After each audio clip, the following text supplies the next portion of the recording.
میں خود پیچھے سے سنانے کی سوچ رہا تھا، لیکن شاید وقت نہیں ہو اتنا مل پائے گا مجھے، اس لیے میں بہت آگے سے آ رہا ہوں، بہت آگے سے آ رہا ہوں۔ اللہ کے حبیب صلی اللہ علیہ وسلم کی پیدائش کے وقت سے پہلے جب حضرت آمینہ رضی اللہ تعالی عنہ کے بطن مبارک میں میرے حبیب صلی اللہ علیہ وسلم تشریف فرما ہوئے تو وہ بطن مبارک حضرت آمینہ کا مبارک ہو گیا۔ کیا ہو گیا؟ مبارک ہو گیا۔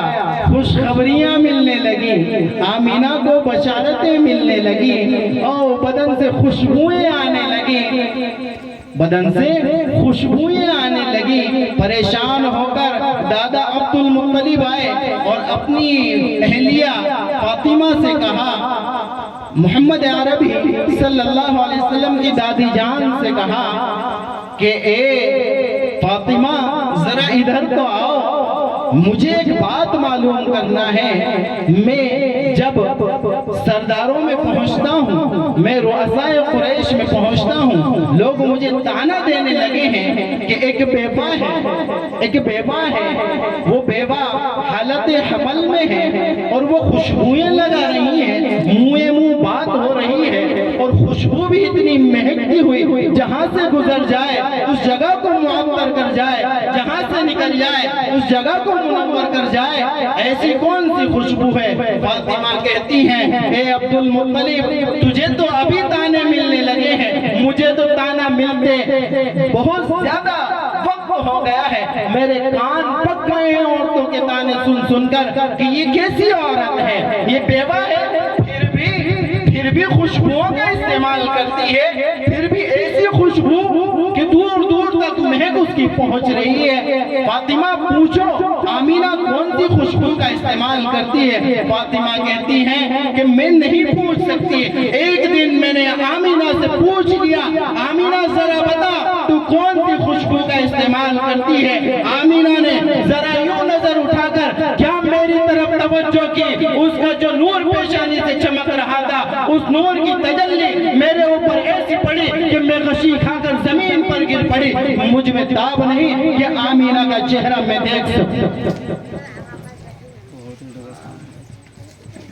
آمینہ رضی اللہ عنہ سنتی ہے، کہتی ہیں میں کیا بتاؤں، میں کیا بتاؤں، میرے اندر خوشبوئیں کہاں سے آتی ہیں، میری والدہ فاطمہ بتائیں گی۔ فاطمہ کہتی ہیں کہ میں اس کی خوشبوؤں کا کیا بتاؤں، ارے یہ جہاں ہاتھ رکھ دے وہاں سے خوشبوئیں آنے لگے، یہ دیکھو کل اس نے اس دیوار پر ہاتھ لگایا تھا، آج بھی اس دیوار کی مٹی سے خوشبو آ رہی ہے، یہ جہاں سے گزر جاتی ہے خوشبو ہی خوشبو آتی ہے۔ آمینہ کہتی ہیں اے دادا عبد المطلب میں بھی نہیں بتا سکتی یہ خوشبوئیں کہاں سے آتی ہیں، میرا معاملہ تو یہ ہے، میرا معاملہ تو یہ ہے کہ جب میں گزرتی ہوں تو کوئی شجر ایسا نہیں، کوئی درخت ایسا نہیں جو مجھے جھک کر سلام نہ کرتا ہو اور مبارکباد نہ دیتا ہو۔ ابشری یا آمینہ، خوشخبری ہو اے آمینہ، تو خاتم النبیین کی والدہ ہے اور کوئی پتھر ایسا نہیں جو مجھے سلام نہ کرتا ہو۔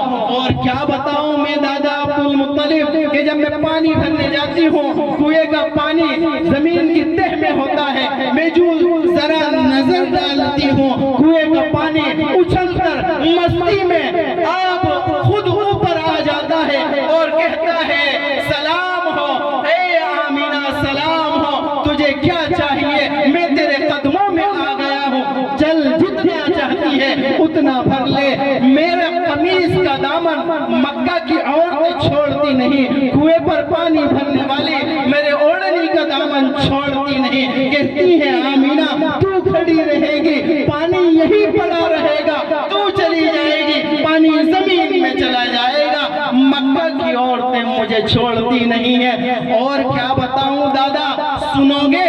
آپ تیار ہیں؟ کہہ دو صلی اللہ علیہ وسلم۔ اور کیا بتاؤں دادا، پہلا مہینہ تھا، ایک نورانی شخص آتا ہے میری چارپائی کے پاس کھڑا ہو جاتا ہے اور کہتا ہے بشرا لکی یا آمینہ فی بطنک سید الاولین و سید الآخرین، خوشخبری ہو اے آمینہ تیرے بطن میں، تیرے حمل میں آخری پیغمبر آ رہے ہیں۔ پھر دوسرا مہینہ آیا، میں نے ایک نورانی مجسم شخص کو دیکھا، وہ کہتا ہے بشرا لکی یا آمینہ فی بطنک رحمت للعالمین، خوشخبری ہو یا آمینہ تیرے رحم میں رحمت للعالمین ہے۔ تیسرا مہینہ ہوا، پھر نورانی شکل کا شخص آتا ہے اور آ کر کہتا ہے بشرا لکی یا آمینہ فی بطنک شافع المذنبین، اے آمینہ خوشخبری ہو تیرے رحم میں گنہگاروں کو بخشنے والے آ رہے ہیں۔ اور چوتھا مہینہ ہوتا ہے، ایک نورانی شکل کا وجیہ شخص آتا ہے، آ کر کہتا ہے بشرا لکی یا آمینہ فی بطنک خاتم النبیین، اے آمینہ خوش ہو جا، خوش ہو جا تیرے رحم میں آخری پیغمبر آ رہے ہیں۔ اور پانچواں مہینہ ہوتا ہے، ایک وجیہ شخص آتا ہے، کہتا ہے بشرا لکی یا آمینہ فی بطنک، فی بطنک حبیب اللہ و خلیل اللہ، کہ تیرے رحم میں پیغمبر ایسا آ رہا ہے جو رب کا محبوب ہوگا، جو رب کا خلیل ہوگا، جو رب کا دوست ہوگا۔ اور پھر اگلا مہینہ ہوتا ہے، فرشتہ آتا ہے یا نورانی مخلوق آتی ہے، آ کر کہتی ہے بشرا لکی یا آمینہ فی بطنک، فی بطنک کلیم اللہ، تیرے بطن میں اللہ سے باتیں کرنے والا آ رہا ہے۔ اور پھر ایک اور نورانی مجسم آتا ہے، آ کر کہتا ہے بشرا لکی یا آمینہ فی بطنک سید شریف و نبینا سید زادہ، شریف زادہ، ایسا شریف کہ اس کی شرافت کی کوئی مثال نہیں، ایسا پیغمبر آنے والا ہے۔ پھر اگلا مہینہ کہتے ہیں بشرا لکی یا آمینہ فی بطنک سید الکونین والثقلین سید الانس والجن، کہ آخری پیغمبر جو کونین کا، جو ثقلین کا، جو بحر و بر کا، یہ سب کے لیے نبی ہے، جو جناتوں کے لیے نبی ہے، جو انسانوں کے لیے نبی ہے، جو ہر ایک کے لیے نبی ہے، چاہے وہ مسلمان ہو یا نہ ہو، وہ کوئی بھی ہو، دنیا میں بسنے والا، دنیا میں رہنے والا، کچے گھر میں رہنے والا، پکے گھر میں رہنے والا، امیر ہو غریب ہو کیسا ہی ہو، ہر ایک کے لیے میرا محبوب نبی۔ آپ سنیں گے ابھی پیدائش نہیں ہوئی، ابھی پیدائش نہیں ہوئی، ابھی تو ہمیں بہت دور جانا ہے، بہت دور جانا ہے، ابھی پیدائش نہیں ہوئی۔ یہ ساری باتیں ہو رہی ہیں، یہ سب کچھ ہو رہا ہے، سب کچھ۔ میرے آقا صلی اللہ علیہ وسلم کا مقام تو یہ ہے کہ پیدا نہیں ہوئے، عالم ارواح سے آپ کا چرچا ہے، آپ کا شہرہ ہے، آپ کا تذکرہ ہے، ہر آنے والے نبی نے آپ کے آنے کی خوشخبری سنائی ہے، آپ کی امت کو تلقین کی ہے۔ میرے جانے کے بعد اگر پیغمبر حبیب صلی اللہ علیہ وسلم تشریف لے آتے ہیں تو تمہیں ان پر ایمان لانا ہے، تمہیں ان پر ایمان لانا ہے، تمہیں ان کی تصدیق کرنا ہے، تمہیں ان کی مدد کرنا ہے۔ میں بتاتا ہوں کہ میرے آقا کا تذکرہ کب سے ہے۔ آپ نے سنا ہوگا آدم علیہ السلام کو جنت سے اتارا گیا، سنا نا، جنت سے نکالا گیا۔ روایتوں میں ہے کہ 300 سال تک روتے رہے، 300 سال تک روتے رہے، کہتے رہے ربنا ظلمنا انفسنا وان لم تغفر لنا وترحمنا لنکونن من الخاسرین۔ کوئی جواب نہیں آدم کی اس پکار کا، کوئی جواب نہیں آدم کی اس دعا کا۔ 300 سال تک آدم روتے رہے، گڑ گڑاتے رہے، رب کو پکارتے رہے، اتنی عاجزی کے ساتھ دعا کرتے رہے، دعا کرتے کرتے کرتے کرتے 300 سال گزر گئے۔ 300 سال کے بعد آدم کی زبان پر ایک لفظ آتا ہے خاموش مت رہیے گا، خاموش مت رہیے گا، سنتے چلیے گا، جب دل کرے سبحان اللہ کہیے گا، درود شریف پڑھیے گا۔ سنیے، آدم کی زبان پر 300 سال کے بعد ایک لفظ آتا ہے، اللہم انی اسألک بحق محمد ان تغفر لی، اے اللہ تو میری مغفرت فرما دے۔ کس کے وسیلے سے، کس کے صدقے سے، کس کے توسل سے؟ محمد الرسول اللہ کے واسطے سے۔ اللہ کا جواب فوراً آ گیا، جب محمد کا نام سنا اللہ کا جواب فوراً آ گیا، یا آدم کیف عرفت محمد ولم اخلقہ، اے آدم محمد کو کیسے پہچانتے ہو؟ ابھی تو میں نے اس کو پیدا نہیں کیا، ابھی میں نے اس کو پیدا نہیں کیا، محمد کو کیسے پہچانتے ہو؟ آدم علیہ السلام کہتے ہیں، کیا کہتے ہیں؟ لما خلقتنی بیدک ونفخت في من روحي فرفعت راسي فرأيت على قوائم العرش المكتوبة لا إله إلا الله محمد رسول اللہ۔ اے اللہ میں محمد صلی اللہ علیہ وسلم کو اس وقت سے جانتا ہوں جبکہ کب سے آپ نے اپنے ہاتھ سے مجھے بنایا اور میرے اندر روح ڈالی، میں نے جیسے ہی سر اٹھایا فرفعت راسی، جیسے ہی سر اٹھایا فرأیت علی قوائم العرش المکتوبۃ، میں نے دیکھا کہ عرش کے ستونوں پر لکھا ہوا تھا کیا؟ لا الہ الا اللہ محمد رسول اللہ۔ اللہ نے ارشاد فرمایا، تو نے پڑھا، تو نے کہا لا الہ الا اللہ محمد رسول اللہ، غفرت لک یا آدم، میں نے تیری مغفرت کر دی۔ لیکن سن آدم، ابھی خاموش نہیں رہنا ہے، سن آدم، لولا محمد لما خلقتک لما خلقتک، اگر محمد نہ ہوتے تو بھی نہ ہوتا، یہ زمین و زمان نہ ہوتے، یہ فلک و ارضیات نہ ہوتی، یہ کائنات نہیں ہوتے، یہ فرشتے نہیں ہوتے، یہ باخبر نہیں ہوتے، یہ چرند پرند نہ ہوتے۔ مجھے اگر محمد کو پیدا نہ کرنا ہوتا تو میں اس کائنات کو ہی نہیں وجود بخشتا۔ یہ کب کا واقعہ ہے؟ کب کا واقعہ ہے؟ ابھی دنیا میں نہیں، ابھی تو آدم ہی زمین پر ہے۔ اور بتاؤ میرے آقا کی شان، بہت سے حضرات کہہ رہے ہیں کہ بس اب بند کر، میرے آقا کی شان بیان۔ اللہ تبارک و تعالیٰ نے حضرت آدم کو زمین پر بھیجا، آپ کے بعد دوسرے نبی کون ہوئے؟ شیس علیہ السلام۔ اللہ تعالیٰ نے حضرت آدم کو، روایتوں میں ہے، جتنے پیغمبر اس دنیا میں تشریف لانا تھے اتنی ہی لکڑیاں، اتنے ہی عصا دے کر بھیجا۔ شیس علیہ السلام نے اپنے بیٹے کو لکڑیاں عطا کی اور پھر کہا، کیا کہا کہ لما ذکرت اللہ، جب تو اللہ کا ذکر کرے تو پھر کس کا ذکر؟ اسم محمد۔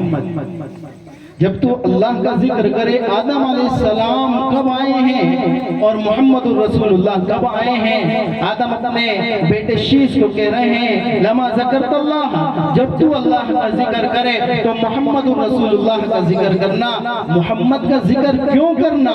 اس لیے کرنا کہ جب مجھے بنایا گیا، مجھے پیدا کیا گیا، اس وقت میں نے عرش کے ستونوں پر دیکھا محمد کا نام لکھا ہوا تھا، اور پھر مجھے آسمانوں پر پھیرایا گیا، آسمان کے ہر در و دیوار پر، ہر چیز پر میں نے محمد کا نام نامی دیکھا۔ اور سنو، مجھے جنت میں بھیجا گیا، میں نے جنت کے ہر درخت پر، درخت کے ہر پتوں پر، سدرۃ المنتہا کے فرق پر، بیری کے پیڑ پر، اور جنت کے ہر چیز پر، ہر بالا کھانے پر، ہر غرفے پر، ہر چیز پر میں نے محمد کا نام دیکھا ہے۔ اور حوروں کی پیشانیوں پر اور فرشتوں کے سینوں پر میں نے محمد کا نام دیکھا۔ یہ کب چل رہا ہے اور آقا کب آ رہے ہیں؟ آقا کب آ رہے ہیں؟ میں تھوڑی سی پیدائش پہ آ جاتا ہوں، بہت زیادہ ہو جائے گا ورنہ ورنہ دل ایسا کرتا ہے کہ ابھی پیچھے ہی رہو، آگے ہی نہ ہو۔ تو یہ آقا کی شان ہے میرے ہے، جتنا شعور اتنا ہی اس حد کو سمجھ لے تو ہم تو کچھ بھی نہیں سمجھے بھی، کیونکہ سمجھ ہی نہیں سکتے۔ تھکی ہے فکر رضا مدح باقی ہے، ہماری زبانیں تھک جائیں گے، یہ وقت ختم ہو جائے گا، لیکن ہم آقا کی تعریف نہیں کر سکتے۔ آقا علیہ السلام اس دنیا میں تشریف لا رہے ہیں، اس دنیا کو وجود بخش رہے ہیں، جلا بخش رہے ہیں، ایک روح پھونکنے کے لیے اس دنیا میں تشریف لا رہے ہیں۔ جیسے ہی آقا تشریف لاتے ہیں، آقا تشریف لاتے ہیں تو کمرے میں ایک نور بھر جاتا ہے، اور زمین سے لے کر آسمان تک ایک نور کی لکیر کھینچ جاتی ہے۔ وہاں موجود سب اس نور کو دیکھتے ہیں۔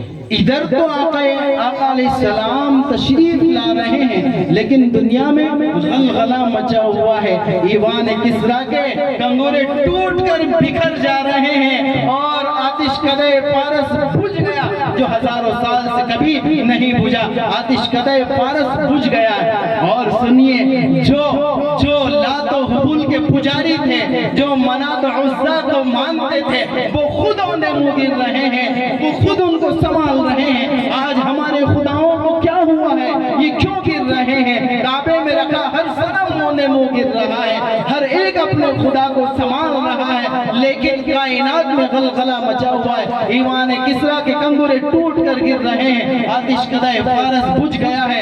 ادھر بادشاہ پریشان ہو گیا، نوشہروان نے ایک مبزان کو بلایا، اس کو بلایا تو اس نے بھی خواب سنا دیا کہ میں تیری کا سنوں، میری سن۔ میں نے دیکھا کہ اونٹ آ رہے ہیں، عربی اونٹ آ رہے ہیں، اور ان گھوڑوں کو کھدیڑ کر لے جا رہے ہیں، میں خود پریشان ہوں، کیا کروں؟ انہوں نے پھر ایک عبد المسیح یہودی عالم کو بلایا، اس سے پوچھا کہ بتا یہ معاملہ کیا ہے؟ اس نے کہا میں نہیں جانتا، میرا ماموں شام میں رہتا ہے، میں اس سے جا کر پوچھتا ہوں، وہ جانتا ہوگا، وہ کتاب کا عالم ہے، اسے معلوم ہوگا کہ یہ کنگورے کیوں گر رہے ہیں، آتش کدے فارس کیوں بجھ گیا ہے۔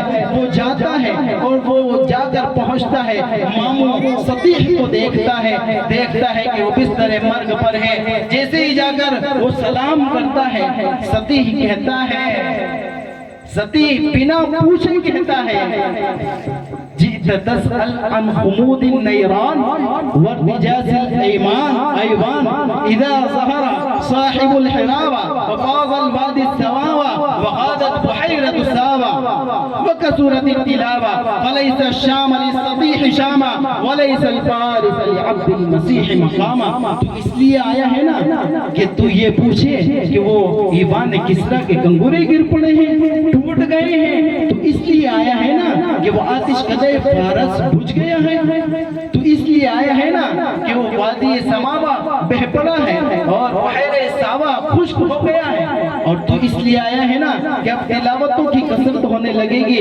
سن کہ وہ عصا والا نبی ظاہر ہو گیا ہے، اب تلاوتیں عام ہو جائیں گی۔ جب عصا والا نبی ظاہر ہو جائے گا، تلاوتیں عام ہو جائیں گی، تو سن اس وقت سطیح کے لیے شام نہیں ہوگا اور عبد المسیح کے لیے فارس نہیں ہوگا۔ ادھر آقا تشریف لا رہے ہیں، نور پھیلا ہوا ہے، نور ہی نور ہے، آسمان میں نور، زمین میں نور، کائنات نور سے بھر گئی ہے۔ وہ کمرہ جس میں حضرت آمینہ آپ کے ساتھ عبد الرحمن بن عوف کی والدہ شفا بنت اسود ہیں، وہ کہتی ہیں کہ اس کمرے میں نور بھر گیا۔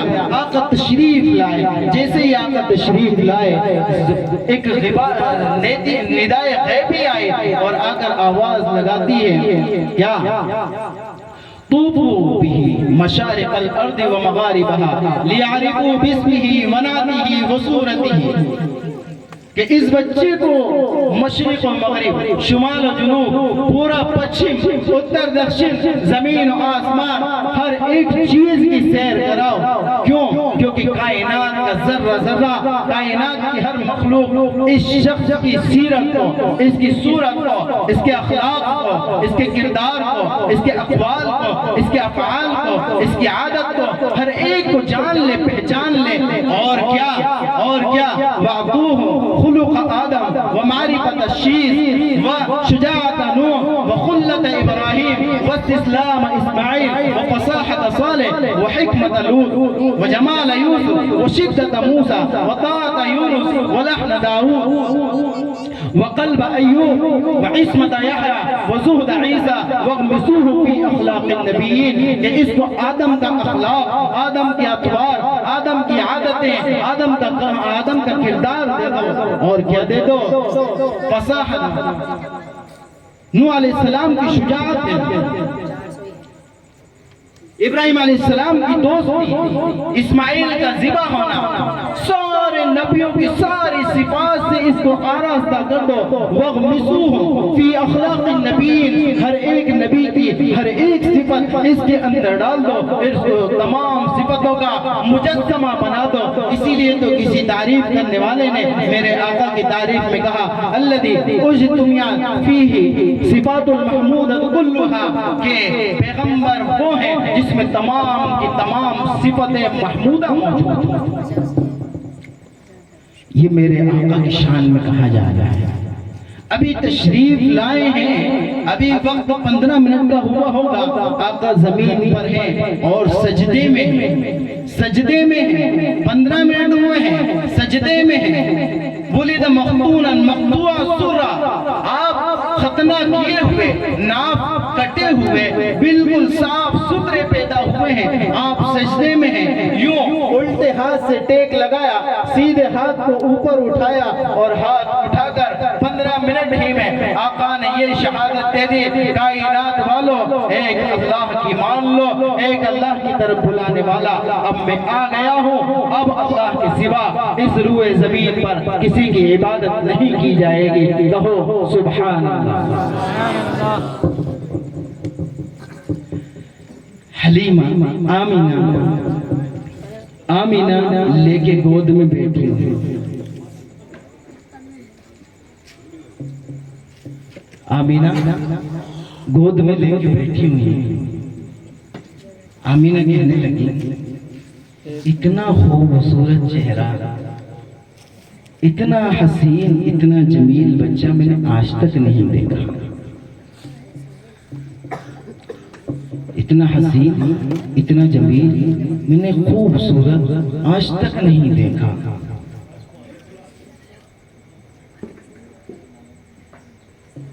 حلیمہ آتی ہے، آگے کہتی ہے کہ اے آمینہ، تو نے کیا اتنا خوبصورت نہیں دیکھا؟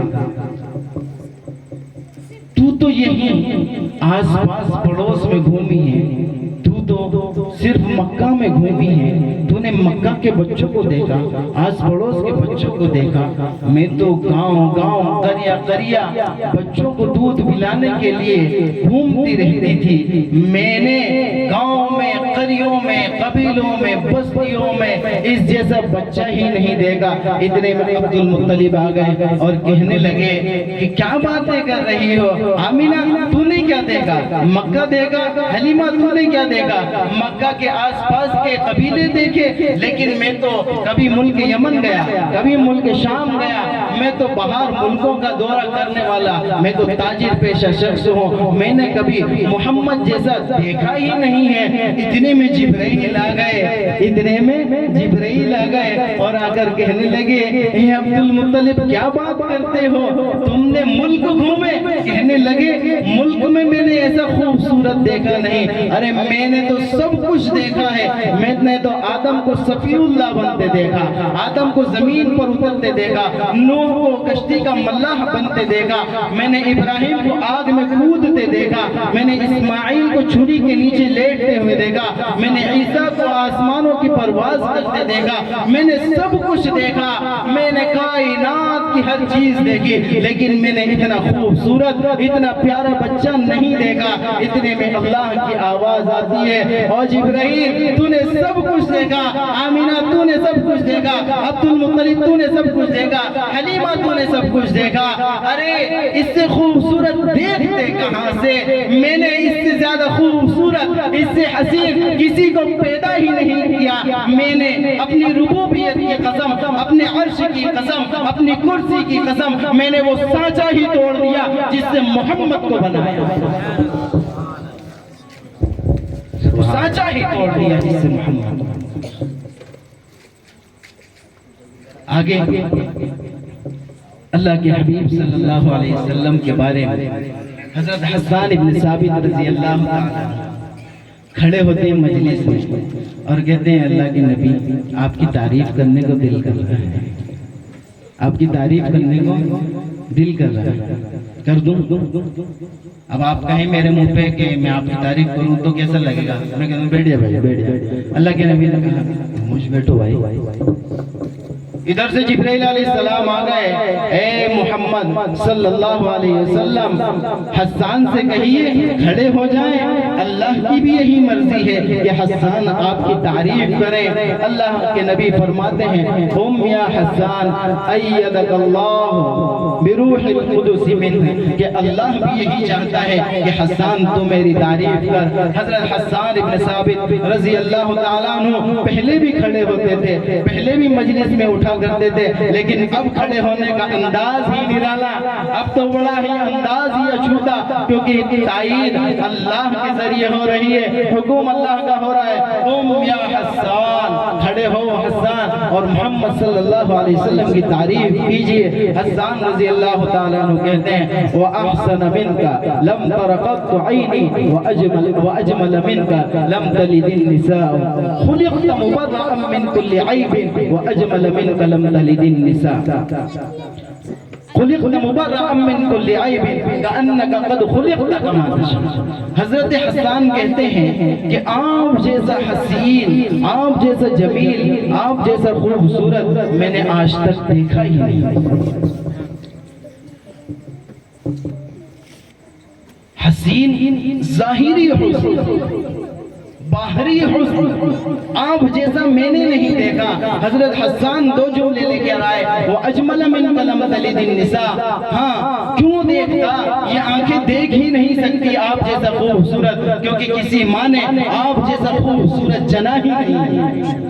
اجمل لا کر آپ کی باطنی خوبصورتی کو بھی بیان کر دیا ہے۔ آگے فرماتے ہیں خلقت مبرأ من کل عیب، کہ آپ کو اللہ نے ہر عیب سے پاک پیدا کیا ہے، ہر عیب سے پاک پیدا کیا ہے۔ پیدا کر کے خلقت لا کر یہ بتا دیا بے عیب تو ہیں لیکن آپ خالق نہیں مخلوق ہیں۔ خلقت آپ کو پیدا کیا گیا ہے بے عیب، اور کیسا؟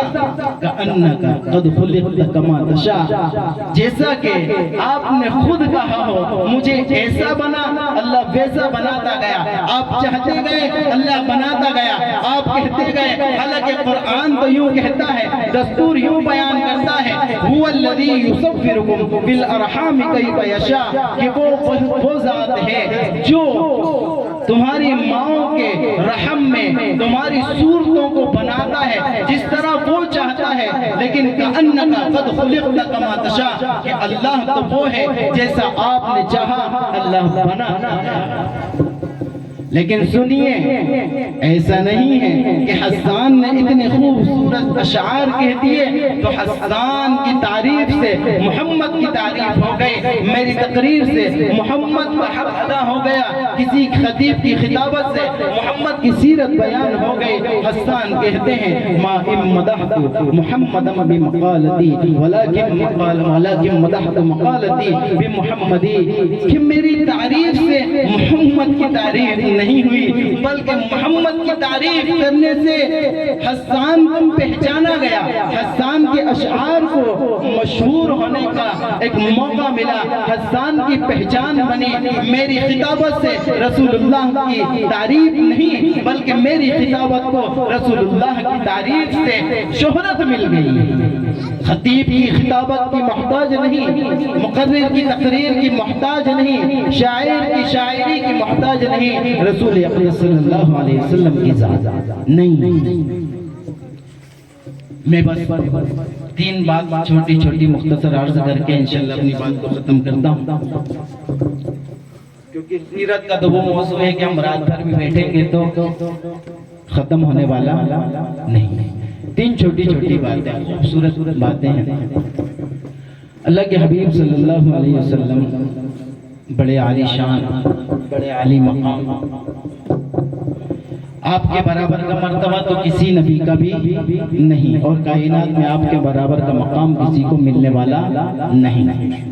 لیکن کوئی اعتراض کر سکتا ہے کہ بھائی موسیٰ علیہ السلام کا معجزہ دیکھیے کہ اپنا عصا بحر قلزوم پر مار دیں تو راستے بن جائیں، دریا پھٹ جائے، زمین نظر آ جائے، اور اتنے بڑے بڑے راستے بن جائیں کہ قافلے کے قافلے وہاں سے گزر جائیں۔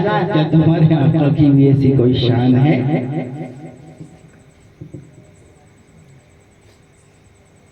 علماء دیوبند جواب دیتے ہیں کہ اوئے سن،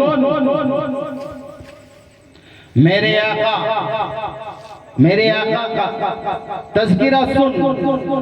ہم ابو جہل کی ایک مجلس کو لے کر چلتے ہیں چوک میں، جس میں وہ آیا چوک میں لے کر اللہ کے حبیب صلی اللہ علیہ وسلم کے پاس اپنی منڈلی کو لے کر آیا، اور آ کر کہنے لگا اے محمد، ہم نے جادوگروں کے جادوؤں کو دیکھا، ہم نے جادوگروں سے ملاقاتیں کی، وہ بتاتے ہیں کہ جادوگر کا جادو سامنے چل سکتا ہے، جادوگر کا جادو زمین پر چل سکتا ہے، لیکن جادوگر کا جادو آسمان پر نہیں چل سکتا ہے۔ تو جادوگر ہے تو تیرا زمین پر جادو چل رہا ہے، اگر تو جادوگر نہیں، تیرا جادو آسمان پر چلا کر دکھا۔ یہی چودھری کا چاند چمک رہا تھا۔ میرے آقا نے کہا ابو جہل اپنی نظروں کو اٹھا لے، اپنی منڈلی سے کہہ دے نظریں اٹھا کر رکھیں، کوئی دھوکہ نہیں، کوئی چوکا نہیں، تیری آنکھیں بھی دیکھتی رہیں اور مکہ کے لوگوں کی آنکھیں بھی دیکھتی رہیں، کوئی یہ نہ کہے کہ ہم نے دیکھا نہیں۔ میرے آقا نے اپنی انگلی کو یوں اٹھایا اور آسمان کی طرف اٹھا کر اللہ سے دعا کی، آسمان میں چاند 2 ٹکڑوں میں بکھر گیا، 2 ٹکڑے ہو گیا۔ آقا کی انگلی کا اشارہ کرنا تھا اور چاند کے 2 ٹکڑے ہونا تھا۔ اب موسیٰ علیہ السلام زمین پر ہے، عصا ہاتھ میں ہے، اور دریا بھی زمین پر ہے، مارنے کی بھی شکل ہو رہی ہے، اور میرے آقا زمین پر ہے، چاند آسمان پر ہے، لاکھوں کروڑوں میل دور ہے، کوئی ان سے ٹچ نہیں۔ میرے آقا نے کھڑے کھڑے اس چاند کے 2 ٹکڑے کر دیے ہیں۔ تاریخ فرشتہ میں لکھا ہے کہ بھوپال کے مہاراجہ نے بھی اس منظر کو دیکھا۔ تو میرے آقا کی یہ شان۔ دوسری بات، میرے آقا کے حسن کو بیان کر رہے تھے، ہم تعریف کو بیان کر رہے تھے۔ وَأَحْسَنَ مِنْكَ لَمْ تَرْقَدْ عَيْنِي وَأَجْمَلَ مِنْكَ لَمْ تَلِدِ النِّسَاءُ۔ آقا کی تعریف تو کسی نے کہا کہ یوسف علیہ السلام تو اتنے خوبصورت تھے کہ عورتوں نے اپنی انگلیاں کاٹ لی اور کہنے پر مجبور ہو گئے قل حاش للہ ما ھذا بشرا، یہ انسان نہیں، یہ تو فرشتہ ہے۔ یہ تو اتنا خوبصورت ہے کہ ہم نے دیکھا تو ہماری آنکھیں بند گئی اور ہمارے ہاتھ کٹ گئے۔ واقعے سے تو آپ سب واقف ہوں گے، واقعے کی تفصیل میں نہیں جاتا۔ زلیخا حضرت یوسف علیہ السلام پر فریفتہ ہو گئی تھی اور آپ پر بد چلنی کا الزام لگایا، آپ جیل میں گئے، اور پھر وہاں کی مصر کی عورتوں نے زلیخا کو طعنہ دیا، اے زلیخا تو ایک غلام پر فدا ہو گئی، تو چاہتی تو کسی شہزادے سے، کسی امیر زادے سے تعلق بڑھاتی، تعلق بناتی، تیری بھی عزت ہوتی، اس کی بھی عزت ہوتی، تو ایک غلام پر اپنا دل ہار بیٹھی۔ اب زلیخا کو شرمندگی ہو رہی تھی، اس نے کوئی جواب نہیں دیا اور کہا کہ کل آنا، تمہاری دعوت ہے، اور اپنے دربانوں کو کہا کہ جیسی عورتیں آئیں میں ان کے ہاتھ میں پھل دوں، چھری دوں، عین اسی وقت یوسف کو ان کے سامنے لے آنا۔ کچھ نہیں کرنا، بس یوسف کو لے آنا۔ جیسے یوسف علیہ السلام سامنے آتے ہیں، مصر کی عورتیں اپنے حواس بھول جاتی ہیں، یوسف کو دیکھ کر وہ پھل کیا کاٹتی، اپنے ہاتھوں کو کاٹ لیتی ہیں۔ تو یہ واقعہ ہوتا ہے، کوئی کہتا ہے اے امی عائشہ صدیقہ رضی اللہ تعالیٰ عنہ، آپ نے سورہ یوسف پڑھی؟ کہا بیٹا پڑھی اور سمجھی بھی ہے کہ پھر تطبیق کیا، حسن یوسف تو ایسا اور میرے آقا کا حسن کیسا، آپ ہی بیان کیجئے۔ میری امی فرماتی ہیں، ہم سب کی والدہ امی عائشہ فرماتی ہیں کہ سنو فلو سمعوا فی مصر اوصاف قدہ لما بدروا فی سوم یوسف من نقدی، لوامی زلیخا لأرینا جبینہو لأثرن بالقطع قلوبہن بالعیدی، کہ بازار یوسف میں یوسف کی جو بولیاں لگا رہے تھے، مال و زر اپنا لٹا رہے تھے، اگر میرے آقا کے ایک گال کو رخسار کو دیکھ لیتے تو یہ مال لگانا بھول جاتے۔ اور سنو، یہ زلیخا کو تانا دے کر جو اپنے ہاتھوں کو کاٹ رہی تھی، اگر میرے آقا کو دیکھ لیتی تو اپنے دل کو کاٹ لیتے، اپنے دل کو کاٹ لیتے۔ اب اس کی بھی تفصیل میں جانا پڑے گا، لیکن نہیں جاتے، اس کو چھوڑ دیتے۔ تیسری چیز ہے وہی اللہ کے نبی علیہ السلام کی ایک مجلس میں ہم چلتے ہیں، ابو جہل آتا ہے، اپنے ہاتھ یوں باندھ کر پیچھے لاتا ہے۔ اس سے پہلے کوئی آ کر کہتا ہے کہ آپ کے پیغمبر اور ہمارے پیغمبر عیسیٰ کو دیکھیے کہ وہ مردوں کو زندہ کر دیتے تھے۔ اللہ نے خود قرآن میں کہا وَأُحْيِي الْمَوْتَى بِإِذْنِ اللَّهِ، تمہارے قرآن میں ہمارے پیغمبر عیسیٰ کا یہ معجزہ کہ احیی الموتى بِإِذْنِ اللَّهِ، کہ وہ مردوں کو زندہ کرتے۔ تمہارے نبی کی شان بتاؤ، ایک آدھ مردہ زندہ کیا ہو؟ کہا اوئے سن، ادھر آ، سن میں بتاتا ہوں تجھے، علماء دیوبند تجھے بتائیں گے۔ یہ دیوبند کے ہمارے فارغ ہیں، علماء دیوبند کا بڑا مقام ہے، ہر عالم دیوبندی کہلاتا ہے، دنیا جہان میں پڑھنے والا علماء دیوبند کا وہ مقام ہے۔ کہا ادھر آ، میں تجھے بتاتا ہوں کہ میرے نبی کا کیا مقام ہے۔ تو نے کہا عیسیٰ کیا کہتے ہیں؟ قم بِإِذْنِ اللَّهِ، اٹھ جا اللہ کے حکم سے۔ یہ بتا مرنے سے پہلے اس میں روح تھی یا نہیں تھی؟ کہا تھی۔ مرنے کے بعد جسم سے روح کا تعلق ہوتا ہے نہیں ہوتا ہے؟ کہا ہوتا ہے۔ کہ پھر جب اتنا تعلق ہے تو کوئی بعید بات نہیں ہے، لیکن ابو جہل میرے آقا کے پاس یوں ہاتھ چھپا کر لاتا ہے اور کہتا ہے اے محمد ذرا بتاؤ میرے ہاتھوں میں کیا ہے، میرے ہاتھوں میں کیا چھپایا ہے؟ میرے آقا فرماتے ہیں اگر میں نے بتا دیا تو تو یوں کہے گا تکا مان دیا، پھینک دی لگ گئی، بات سچ نکل گئی۔ ارے میں کیا بتاؤں، تیری مٹھی میں جو بند ہے وہ خود بتائیں گے کہ میں کون ہوں اور وہ کیا ہے۔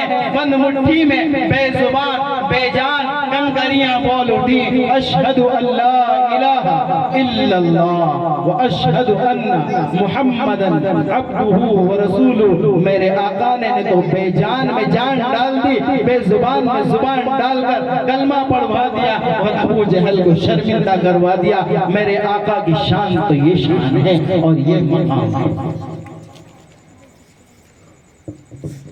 تو ہمیں آقا صلی اللہ علیہ وسلم کی سیرت کو اپنانا ہے۔ سیرت کے معنی کردار، اخلاق، ہمیں اپنانا ہے، سنتوں کو اپنانا ہے۔ میرے آقا نے کہا مل کر رہو، ایک ساتھ رہو، بھائی چارگی سے رہو، پیار محبت سے رہو، لڑو مت، لڑنے کا زمانہ نہیں ہے، پھوٹو مت، پھوٹنے کا زمانہ نہیں ہے، ٹوٹو مت، ٹوٹنے کا زمانہ نہیں ہے، ایک پیار محبت کے ساتھ رہنے کا زمانہ ہے۔ کیوں؟ کیونکہ منفعت ایک ہے اس قوم کی، نقصان بھی ایک ہی سب کا نبی، دین بھی، ایمان بھی ایک، اللہ بھی، قرآن بھی ایک، ہوتی بڑی بات کہ جو ہوتے مسلمان بھی ایک۔ کہیں فرقہ ہے اور کہیں ذاتیں ہیں کہ زمانے میں پنپنے کی یہی باتیں ہیں۔ کہ ہم آپس میں ایک دوسرے سے نفرتیں رکھیں، بغض عداوت رکھیں، ایک دوسرے سے میل جول نہ رکھیں، ایک دوسرے سے تعلق نہ رکھیں، ایک دوسرے سے ہم تعلقات کو توڑ دیں، یہ مسلمان نہیں ہے۔ المسلم اخو المسلم، المومن اخو المومن، المومن مراد المومن، انما المومنون اخوہ، مومن مومن کا بھائی ہے۔ المومن یشد بعضہ بعضا، ایک مومن دوسرے مومن کو مضبوط کرتا ہے، ایک مومن دوسرے مومن کو سپورٹ کرتا ہے، ایک مومن دوسرے مومن کو آگے بڑھاتا ہے، ایک مومن دوسرے مومن کو طاقت بخشتا ہے، اس کی ٹانگ نہیں کھینچتا ہے۔ اس لیے ہم مل کر رہیں، پیار محبت سے رہیں، بھائی چارگی سے رہیں۔ اور ہمارے یہاں یہ جو مدرسہ ہے، اس مدرسے کا ہم ایسا مستقبل تابناک بنا دیں کہ یہاں سے علماء، حفاظ، دین کے داعی، شیدائی پیدا ہوں، ہمارا تعاون سب سے زیادہ لگے، ہمارے یہاں سے بچے زیادہ عالم بنے، ہمارے یہاں کا مدرسے کا تمام جہان میں نام روشن ہو جائے۔ ہم اگر فکر اوڑھ لیں گے تو انشاءاللہ کوئی بڑی بات نہیں ہے۔ اللہ تعالیٰ ہم تمام کو کہنے سننے سے زیادہ عمل کی توفیق نصیب فرمائے۔ وآخر دعوانا ان الحمدللہ رب العالمین۔ جزاک اللہ خیر و احسن الجزاء۔ دعا ہو کے بیٹھے ہیں، دعا کرا دیں۔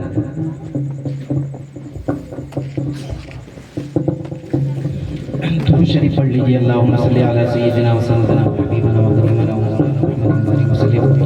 الحمدللہ رب العالمین والصلاة والسلام علی سید الانبیاء والمرسلین وعلی آلہ وصحبہ الغر المحجلین۔ ربنا آتنا في الدنيا حسنة وفي الآخرة حسنة وقنا عذاب النار رب اغفر وارحم وأنت خير الراحمين ربنا لا تجعلنا فتنة للقوم الظالمين ونجنا برحمتك من القوم الكافرين۔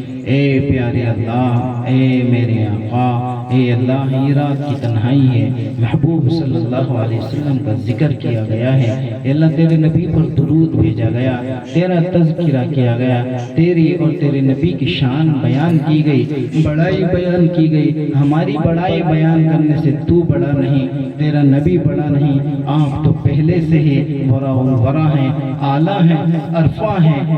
آپ نے میرے محبوب کے بارے میں فرمایا ورفعنا لک ذکرک، کہ ہم نے تیرے تذکرے کو بلند کر دیا۔ ہمارے بلند کرنے سے آپ کی بلندی نہیں ہوتی، آپ تو ہیں ہی بلند۔ اے بلند مقام کے مالک، ہمیں معاف فرما دیجئے، ہمارے گناہوں کو معاف فرما دیجئے، ہمارے تمام صغیرہ کبیرہ گناہوں کو معاف فرما دیجئے۔ اے اللہ، اے اللہ، یہاں بیٹھنے والے اور سننے والے ہر ایک کی مغفرت فرما دیجئے، ہر ایک کی بخشش فرما دیجئے، نبی آقا صلی اللہ علیہ وسلم کے صدقے میں معاف فرما دیجئے۔ اے اللہ، اس بستی کو اے اللہ بڑے بڑے دیندار علماء، صلحاء، فصحاء، بلغاء، ادباء عطا فرما۔ اے اللہ، اس بستی میں دین کی فضائیں قائم فرما، اس بستی میں اے اللہ دین کے داعی شیدائی پیدا فرما۔ اے اللہ، اس بستی کے لوگوں کو اے اللہ دنیا جہان کی ترقیاں نصیب فرما۔ اے اللہ، اس مدرسے کو اے اللہ خوب ترقی عطا فرما، دن دونی رات چگنی ترقی عطا فرما۔ اے اللہ، حاضرین مجلس کی اور سننے والے جتنے بھی مرد حضرات ہیں، خواتین، مائیں، بہنیں ہیں، اے اللہ جنہوں نے آقا کی شان کو سنا، اے اللہ پھر تیرے سامنے دست بدست ہو گئے، ہاتھوں کو اٹھا لیا ہے، اے اللہ اب ان کی جتنی بھی جائز خواہشیں ہیں، جائز تمنا ہیں، اے اللہ پیارے حبیب صلی اللہ علیہ وسلم کے صدقے میں سب کی جائز خواہشوں تمناؤں کو پورا فرما دے۔ اے اللہ ہم سب کی جھولیوں کو بھر دے، اے اللہ ہم سب کی جھولیوں کو بھر دے۔ اے اللہ تجھ سے تو جو مانگا جائے تو عطا کرنے والا ہے، لیکن ہم کیا کیا مانگیں، اے اللہ ہماری خواہشوں کو ہم سے پہلے تو جانتا ہے، ہماری ضرورتوں کو ہم سے پہلے تو جانتا ہے۔ اے آقا تو ہماری تمام خواہشوں کو، جائز مرادوں کو پورا فرما دے۔ اے اللہ تمام عالم کے مسلمانوں کی جان کی، مال کی، ایمان کی، عزت کی، آبرو کی حفاظت فرما۔ جہاں جہاں مسلمان پریشان حال ہیں، اللہ سب کی پریشانی کو دور فرما۔ اللہ ہماری دعاؤں کو محض اپنے لطف و کرم اور نبی اکرم صلی اللہ علیہ وسلم کے صدقے میں قبول فرما۔ وصلی اللہ تعالی علی خیر خلق محمد وعلی آلہ وصحبہ اجمعین، آمین برحمتک یا ارحم الراحمین۔ جزاک اللہ خیر و احسن الجزاء۔ بھائی میں